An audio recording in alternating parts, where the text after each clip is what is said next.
به تتم الصالحات. أشهد أن لا إله إلا الله وحده لا شريك له وأشهد أن محمدا عبده ورسوله الكريم. اللهم صل وسلم على نبينا وسيدنا المصطفى محمد وعلى آله وأصحابه أجمعين. أما بعد، رب اشرح لي صدري ويسر لي أمري واحلل عقدة من لساني yafqahu qawli.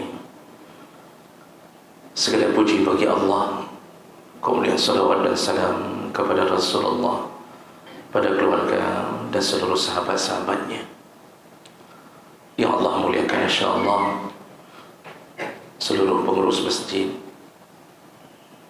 Tengku Imam Syekh, imam salat, dan seluruh petua-petua di kampung, semoga Allah lindungi, semoga Allah rahmati sampai ke dalam surganya, insyaAllah.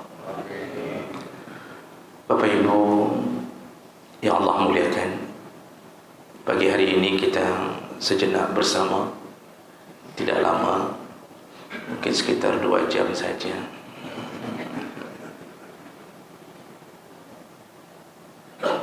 Kita melihat salah satu hadis Nabi sallallahu alaihi wasallam, hadis riwayat Bukhari. Beliau mencantumkannya di dalam Sahih Bukhari, juga di dalam kitab Adabul Mufrad. Rasulullah sallallahu alaihi wasallam mengatakan, al-mu'minu mir'atul mu'min. Seorang mukmin adalah cermin dari saudaranya yang mukmin. Jadi bahasa Nabi singkat, atau disebut dalam ilmu usul fiqh atau kaidah fiqh disebut dengan jawami al-kalim. Nabi kalau ingin menasihati singkat, padat, tapi syarat dengan makna. Maka bahasanya bukan bahasa manusia biasa, tapi dituntun oleh Allah Subhanahu wa ta'ala. Kali ini Rasulullah mengatakan, al-mu'minu, seorang mukmin, mir'atul mu'min. Dia adalah cermin dari saudaranya yang mukmin. Nah, Bapak Ibu yang Allah muliakan, apa maksud hadis ini? Kalau kita baca syarahnya, kenapa Rasulullah mengatakan seorang mukmin adalah cermin dari mukmin yang lain? Yang pertama, maksud menjadi cermin, kita bisa melihat karakter seseorang ketika dia berteman dengan siapa. Jadi kita mengetahui tentang siapa seseorang, lihatlah temannya. Makanya Rasulullah SAW ketika masalah berteman juga mengingatkan, al-mar'u ala dini khalilih. Seseorang itu terpengaruh sekali dengan gaya sahabatnya. Falyanzur ahadukum ila man yukhalil. Lihatlah dengan siapa engkau berteman. Ketika kita berteman dan kita suka berteman dengan orang yang ahli maksiat, sebenarnya ada angin maksiat di dalam diri kita, sehingga kita senang. Waktu kita duduk di kedai kopi sesama pemain game judi online, kita betah bersamanya, kita bercengkrama bersamanya, kita beli chip bersamanya, bahkan kita tawarkan uang kita untuk dia beli modal dia yang baru, dan kita terus saja memelihara pertemanan dengan mereka tanpa ada unsur dakwah di dalamnya. Sebenarnya itulah kita. Walaupun kita mengatakan hana long do mengen kenyan tagai kemangat hana moholong du, tapi ketika kita senang dengan ahli maksiat, tidak terbentur di dalam hati bahwa ini salah, itulah kita. Itu cermin. Sama seperti anak adalah cermin dari orang tuanya. Anak tidak salat, maka dia cerminan dari orang tuanya. Oh, ada anak yang datang ke masjid tidak pernah nampak orang tuanya. Anak itu hanya sementara, ada masa kadaluarsa. Anak-anak yang datang ke masjid, ketika kita tanya, "Oh ayah, ayah di rumah, mana kerja masjid, tidak ke masjid?" "Ayah dengar, kamu belum dipaksa benda untuk pergi ke masjid." Itu ada masa kadaluarsa biasanya anak begitu. Umur SD, SMP sudah kadaluarsa karena dia lihat pemandangan ayahnya tidak salat, lalu dia mulai meninggalkan salat. Cerminan seorang anak yang sabu-sabu ada pada ayahnya. Kenapa bisa jatuh ke sabu-sabu? Cerminan seorang anak laki-laki yang sering membonceng anak perempuan yang bukan mahramnya. Dia pacaran, tidak ada rasa malunya. Cerminan orang tuanya. Mungkin ayah ibunya pun dulu dibonceng-bonceng. Pembonceng dan yang dibonceng. Begitulah seorang sahabat. Dengan siapa kita bersahabat, cermin siapa kita sebenarnya. Tapi ketika hati kita merindui bersahabat dengan orang-orang sesama, orang saleh, di mana ada pengajian kita datangi, timbul rasa cinta, maka disitulah kita tahu bahwa kita sebenarnya juga begitu. Nah, ini makna pertama. Makna kedua, kata para ahlul hadis, itu lebih luas lagi, yaitu tentang nasib seseorang yang berteman di dunia bagaikan cermin.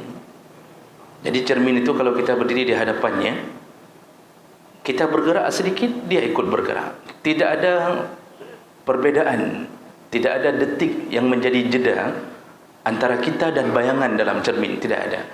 Bergerak, dia bergerak. Kita mundur, dia mundur.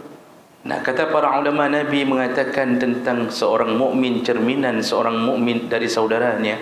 Ketika kita berteman dengan sesama mukmin, maka kita akan mendapatkan keuntungan dari dunia sampai di akhirat kalau itu teman yang saleh.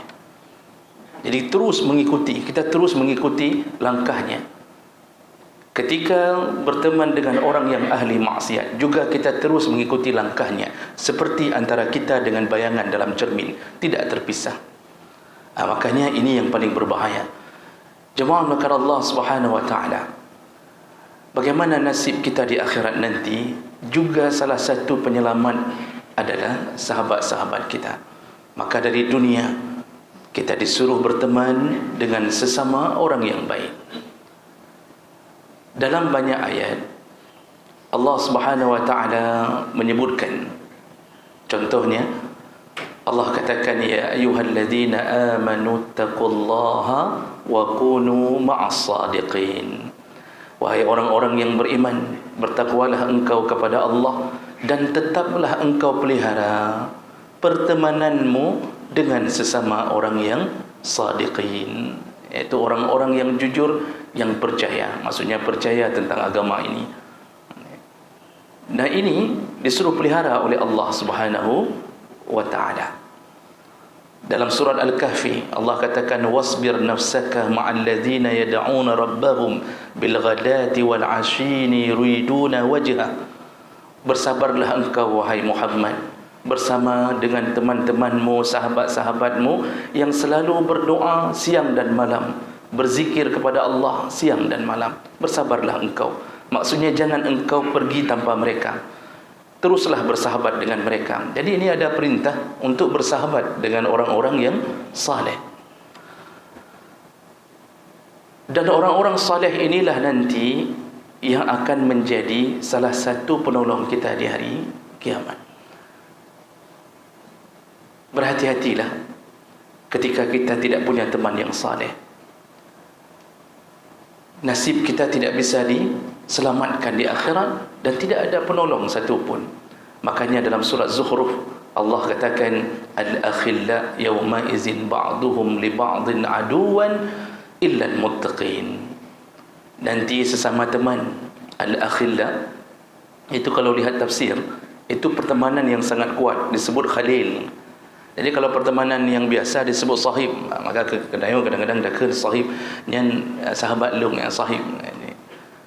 Di atas sahib disebut dengan akhun, punya unsur cinta di dalamnya, ukhuwah, maka disebut ukhuwah Islamiyah. Di atas akhun itu berikutnya adalah khalil. Nah, khalil itu cinta mati, artinya berteman akrab betul, halih-halih, disebut khalil. Maka Nabi Ibrahim disebut Khalilullah kerana beliau tidak bisa memisahkan dirinya dari Allah. Kerinduannya terhadap Allah terus-terusan. Apapun urusan, Nabi Allah Ibrahim mengadu kepada Allah Subhanahu Wa Taala. Detik-detik dilemparkan ke dalam api pun beliau mengucapkan hasbi Allah wa ni'mal wakil. Cukuplah Allah yang menjadi penjamin, yang menjadi pelindung. Begitu kalimat itu keluar, dikeluarkan dari mulut Ibrahim, memohon kepada Allah sebagai kekasihnya, apa yang terjadi? Langsung Allah mengatakan, ya naru kuni bardan wassalaman ala Ibrahim. Wahai api, jadilah engkau dingin dan selamatkanlah Ibrahim. Allah ucapkan dua kalimat, dingin dan salam. Maka para ulama mengatakan, seandainya Allah tidak tambah kalimat salam, maka Nabi Ibrahim pun bisa mati dalam kedinginan. Maka gayu pelepi, gayu berselamat. Kenapa? Khalil, berteman kekasihnya Allah Subhanahu Wa Taala. Maka Rasulullah mengatakan, Allah mengatakan dalam surah Az-Zukhruf, nanti para kekasih, iaitu sesama sahabat yang paling akrab pun, ketika datangnya hari kiamat, semua mereka akan saling bermusuhan. Semua mereka akan bermusuhan.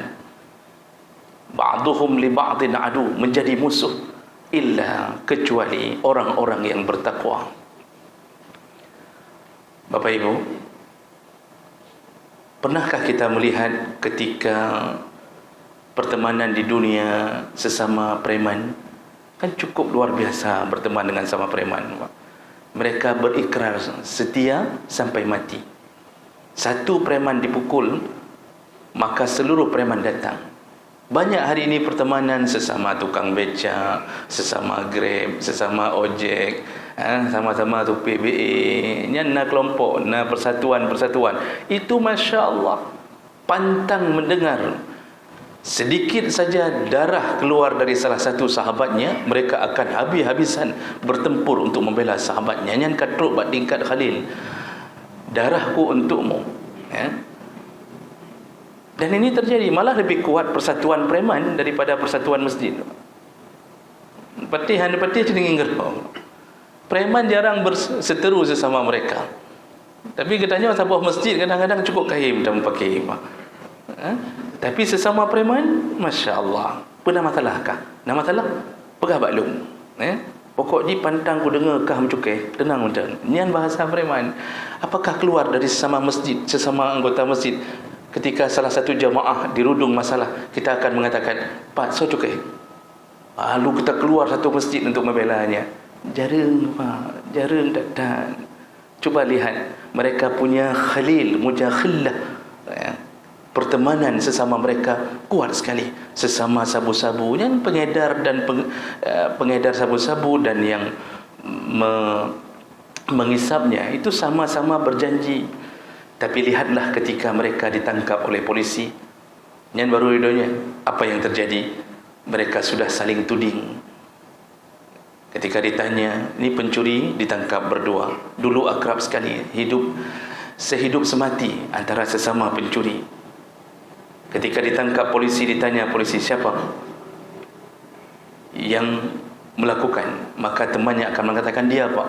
Yang itu juga mengatakan, ana longji Pak, ya.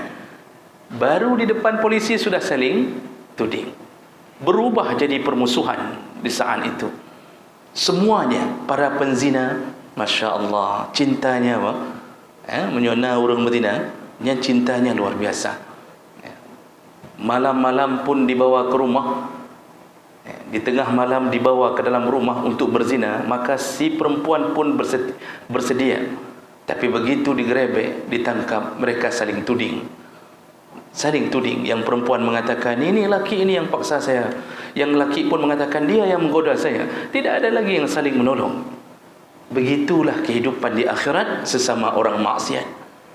Makanya duduknya kita dengan sesama orang yang tidak saleh nanti berujung sia-sia, bahkan menjadi musuh.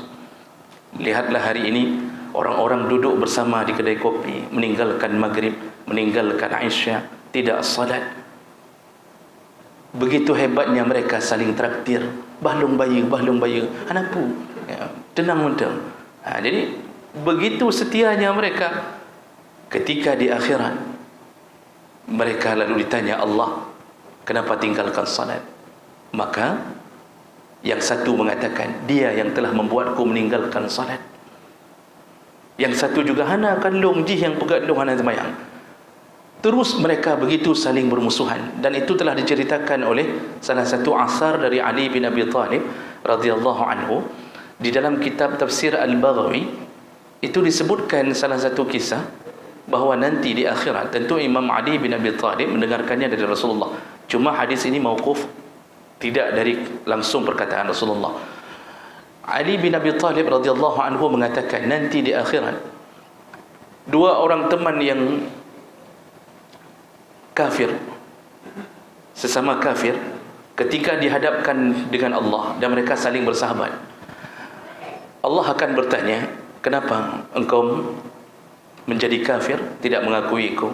Maka satu orang mengatakan, ya Allah, dialah dulu yang menjerumuskanku ke dalam maksiat, dia dulu yang menyesatkanku, dia dulu yang membuat aku tidak mengenalmu ya Allah, aku tidak mengakui Muhammad sebagai Nabi, aku terus melakukan maksiat, dialah orangnya, kata satu orang. Yang satu orang pun, yang satu lagi menuduh, tidak ya Allah, dialah orangnya, terus saja. Lalu kedua mereka mengatakan, bi'sal akh, bi'sal sahib, bi'sal khalil, 3 kalimat. Engkaulah seburuk-buruknya teman, engkaulah seburuk-buruknya kekasih. Kan kai mengatanya watai kakaru, dia akan mengatakan apa? Anak tangka kah melaginya anu urang ke, berpisah hati. Kenapa? Karena ada unsur maksiat. Allah mengatakan illal muttaqin, kecuali pertemanan sesama orang bertakwa. Kalau temannya didasari dengan takwa, cinta pada Allah, tidak akan terpisah sampai ke surga, tidak akan terpisah. Makanya berteman itu paling setia ketika dibangun di atas nama Allah. Cintanya karena Allah. Kenapa kita cinta sesama orang salat? Karena kita melihat dia taat, dia pun melihat kita taat, timbul rasa cinta. Kenapa kita saling mencintai ketika kita sama-sama berjuang untuk bersedekah? Karena sama-sama terbangun di atas nama Allah, dan dahsyat tidak akan terpisah sampai di hari akhir. Bahkan kita akan saling tolong-menolong, Pak.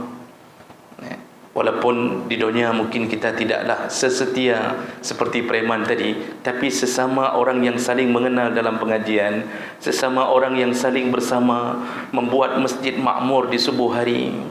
Tapi ketanyo yang ada, tapi ketanyo yang ada. Apa yang terjadi di akhirat? Baca hadis Nabi riwayat Sa'id Al-Khudri, hadis riwayat Muslim. Saking hebatnya pertemanan kita dengan sesama orang saleh, nanti ketika salah seorang di antara kita seandainya dimasukkan ke dalam neraka, kata Nabi. Jadi ada orang kadang-kadang salat jamaah sama-sama, tapi kemudian masuk neraka. Penyebabnya macam-macam. Bisa jadi tidak berhenti dari kredit bersama Adira, bisa jadi tidak pernah berhenti dari maksiat yang lain. Semayang yang cok kredit buat bank, cok laju. Jadi membuat dia akan dimasukkan dulu, transitkan dulu ke dalam neraka. Bisa jadi karena ada penyakit hasad yang lain, bisa jadi macam-macam urusan. Bisa jadi bukan urusan-urusan di luar di dalam masjid, tapi urusan di luar masjid. Ada dosa sampingan selain daripada salat yang dia lakukan. Namun walaupun begitu, ketika seseorang sudah dimasukkan ke dalam neraka, bukankah Nabi Muhammad pernah berjanji, kullu ummati yadkhulunal jannah, setiap umatku akan masuk surga, illa man aba, kecuali bagi yang enggan. Yang enggan ini transit dulu dalam neraka. Tapi kemungkinan untuk masuk surga tetap ada, selama tetap Allah di dalam dada, Muhammad sebagai garis kita untuk bergerak, tetap kemungkinan masuk surga. Dan itu tidak didapatkan oleh orang kafir. Nah, ketika salah seorang masuk neraka, di dunia dia berteman dengan orang saleh di dalam masjid, pokoknya di mana ada kebaikan ada dia, tapi nanti juga ada kesalahan yang dia lakukan. Ketika itulah Nabi mengatakan, Nanti di akhirat kita akan bertanya, kemana sahabat kita? Jadi kita mengadu kepada Allah, ya Allah, haukah fulan? Kami tidak melihatnya di surga. Kemana fulan? Kami dulu sama-sama salat, kami dulu sama-sama berpuasa, kami dulu sama-sama membayar zakat. Jadi bergerak bersama-sama, Pak. Jadi orang masjid sama-sama, nyopa dah pegang masjid sama-sama semuanya. Cuma satu orang masuk neraka, lalu orang ini akan mengadu, kemana fulan? Kamu rojih sama-sama dalam masjid, bukan ada fulan. Di situ Allah Subhanahu Wa Taala menjawab, fulan dalam neraka. Ini menunjukkan penduduk surga pun tidak tahu mana sahabat yang akan masuk surga, mana sahabat yang akan masuk neraka. Lalu mereka mengatakan, kalau begitu ya Allah, izinkan kami untuk menjemputnya ya Allah. Rupanya mereka demo di depan Allah. Jadi orang-orang saleh ini, teman-teman kita yang saleh, mereka demo di depan Allah, ya Allah, Nabi kamu wadi, Nabi kamu izin, kamu jemput, kami jemput mereka ya Allah, izinkan kami. Kenapa mereka begitu gelisah? Karena dulu pernah bersama-sama.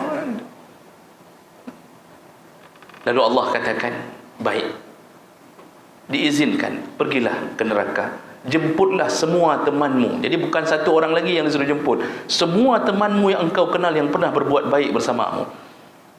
Ini syafaat seorang sahabat. Jadi bukan hanya dari Nabi, Pak. Sahabat bisa memberi syafaat. Syaratnya sahabat yang saleh. Syaratnya sahabat yang saleh.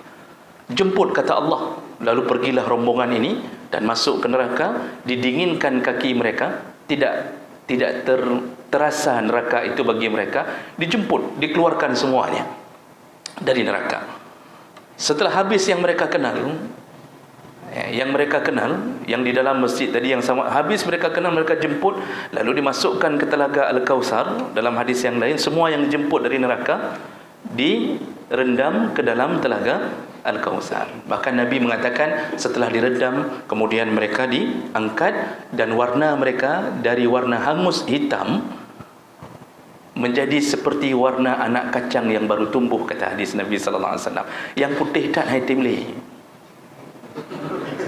Para napi neraka, ex napi neraka, yang putih sama sekali tidak mau lagi, untuk menunjukkan bahawa dia berbeda. Kenapa engkau tidak taat pada Allah keseluruhannya? Kenapa engkau tidak bertaubat sebelum matimu? Maka berubah menjadi kecoklatan lagi, anak kacang, bukan Nabi. Barulah kemudian dimasukkan ke dalam surga dan ditulis di dahi mereka, Jahannamiyun, kata Nabi. Semua ex-napi Jahannam ditulis bekas napi Jahannam, Jahannamiyun tertulis. Tidak akan hilang, menunjukkan berbeda orang yang taat selama-lama dengan orang yang taat tapi pernah melakukan maksiat dan mati tidak sempat taubat. Jadi jeruak dulu dalam neraka, Pak. Jangan berfikir begini. Jadi karena ada orang yang berfikir begini, alah, mesti ada kayak mau nerakanya, kan lagi pisang goreng si geruang samping sangat. Dia berfikir seperti pisang goreng dimasukkan ke minyak panas lalu diruang ke samping. Masya Allah. Neraka itu azabun alim, sangat pedih, pedih sekali. Itu alim itu dari kata bahasa fa'il. Fa'il itu isim mubalaghah, yang tidak ada yang sakit setelah sakit itu. Kalau Allah mengatakan dirinya kabir, dirinya rahim, itu tidak ada yang lebih sayang daripada Allah. Yang kehabis kalimat dalam bahasa Arab. Makanya Al-Quran diturunkan dalam bahasa Arab untuk menunjukkan level, biar orang faham dan tidak terwakili dengan bahasa lain. Pedih sekali dalam neraka itu, jauh sekali dengan siksa dunia. Maka jemaah mereka Allah Subhanahu wa ta'ala, ketika sudah dijemput semua sahabat lalu dimasukkan ke surga oleh Allah, lalu Allah memanggil kembali rombongan ini dan Allah mengatakan, jemput lagi semua temanmu yang pernah engkau kenal. Jadi bukan lagi teman-teman dekat dalam masjid, semua teman yang pernah engkau kenal, yang pernah engkau mungkin pernah duduk kedai kopi 3, naik traktir legoknya 3, kita kenal di dunia, Pak. Ya. Mungkin pernah satu L300 bersama pergi berbicara di dalam, sempatlah berteman sebentar, tukar nomor HP. Yang pernah engkau kenal yang ada amalannya sebesar 1 dinar, kata Rasulullah. Jadi Rasulullah menjelaskan 1 dinar, yang pernah beramal 1 dinar. 1 dinarnya sekitar 5 jutaan. Dinar asli emas sekitar 5. Ada amal, pernah beramal yang kira-kira pahalanya sebesar itu, jemput, kata Allah, kembali rombongan ini menuju ke neraka. Lalu dijemput kembali, dimasukkan lagi dengan izin Allah ke dalam surga. Lalu mereka mengadu, sudah selesai ya Allah. Lalu Allah mengatakan, balik ke neraka, jemput lagi semua temanmu yang pernah engkau kenal, yang pernah beramal sebesar 1 dirham. 1 dirham 1/4 dinar. Pernah beramal dengan sekitaran 700,000 rupiah, 600,000 rupiah. Atau mewakaf walaupun hantam teruk masjid. Wakaf masjid, orang je hantam teruk masjid. Nah yang model lagi nah yang teruk masjid tapi tidak pernah wakaf. Ada juga yang model begitu. Yang terbaik yang wakaf dan kemudian teruk masjid. Disuruh jemput oleh Allah, jemput, kata Allah. Dijemputnya lagi rombongan ini. Ini yang kecil-kecil amal, mungkin kena di sudut-sudut Dok Semawe, kepak-pak yang taturi mungkin long dah beturi tiro, dah beturi, beramai-ramai kita menjemputnya. Setelah itu kita lapor lagi ke Allah. Ini hadis sahih riwayat Muslim. Kita lapor lagi ke Allah. Sudah selesai ya Allah. Apa kata Allah? Kembali ke neraka. Jemputlah semua sahabat kalian yang pernah beramal 1 biji sawi sebesar 1 zarrah. Pernah tersenyum dengan sesama mukmin, kerit mati, temayang hana, tapi menyom rempok rumis dia Pak. Kalau ketemu Assalamualaikum, Waalaikumsalam, itulah andalan amal dia. Cuma senyum-senyum saja. Menyo khidmat ke gurai luar biasa, sioi pedunya yang semayang baik. Menyo terdengar gurai bahawa ada yang mau mengancam gurai, dia duluan yang depan maju, tetapi dia tidak pernah datang untuk beribadah, tidak pernah. Kata Allah, jemput yang pernah beramal 1 biji sawi. Dijemputnya lagi. Subhanallah. Hadis itu akhirnya mengatakan, begitulah fungsi seorang sahabat yang saleh. Maka belela dah mengen dengan sesama getanyo yang gak-gad. Janganlah musuhi orang-orang yang baik. Kalaupun terjadi sesuatu, bijaksanalah dalam menyikapi. Karena berteman dengan orang jahat akan menimbulkan maksiat dan juga tidak ada manfaat di akhirat. Berteman dengan orang saleh, selain dapat manfaat, juga akan bermanfaat di akhirat sampai dijemput dari neraka Allah.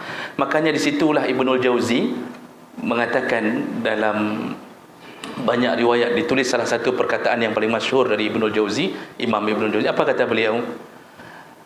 Kalau kalian, wahai murid-muridku, sudah masuk surga, walam tarani fil jannah, dan engkau tidak bertemu aku di dalam surga. Ini kata Ibnu Jauzi, kalau kalian masuk surga dan kalian tidak melihatku dalam surga, tanyalah kepada Allah, kemana guru kami Ibnu Jauzi. Jadi diminta, diwasiatkan dari dunia untuk memohon, kalau engkau tidak melihatku dalam surga, ngetanya kepada Allah, pat long, mungkin long ke dalam neraka. Karena tidak ada jaminan seorang yang dikenal di dunia kealimannya kemudian menjadi penjamin di akhirat, bisa tidak. Kenapa? Kadang-kadang orang alim ada penyakit, Pak. Imam Az-Zahabi dalam kitab Al-Kabair menyebutkan penyakitnya orang alim apa? Sombong. Seburuk-buruknya sombong ketika menempel pada orang alim. Ciri-cirinya apa? Merasa paling benar, merasa paling terhormat.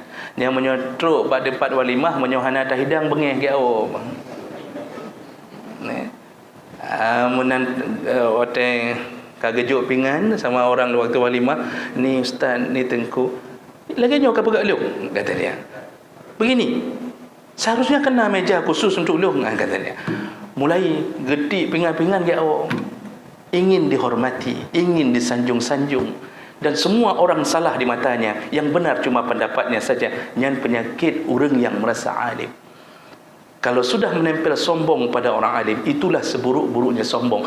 Bisa jadi kita yang hari ini di depan berbicara di atas mik, mungkin na'udzubillah, kalau itu melekat, mungkin kita salah satu dari penghuni neraka, na'udzubillah. Maka oleh karena itu, jagalah diri, jagalah teman, jangan sampai terpisah dengan orang saleh.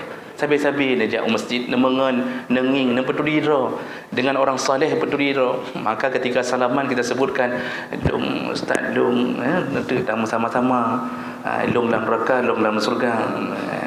Benar kalimatnya baik balik ustaz drone dalam neraka long dalam surga itu punya nampak balik kalimatnya. Jadi jemaah melakukan Allah, peliharalah ukhuwah, peliharalah persaudaraan sesama orang saleh. Kalau ada riak-riak dalam kehidupan, tutuplah riak itu dengan kelebihan yang banyak.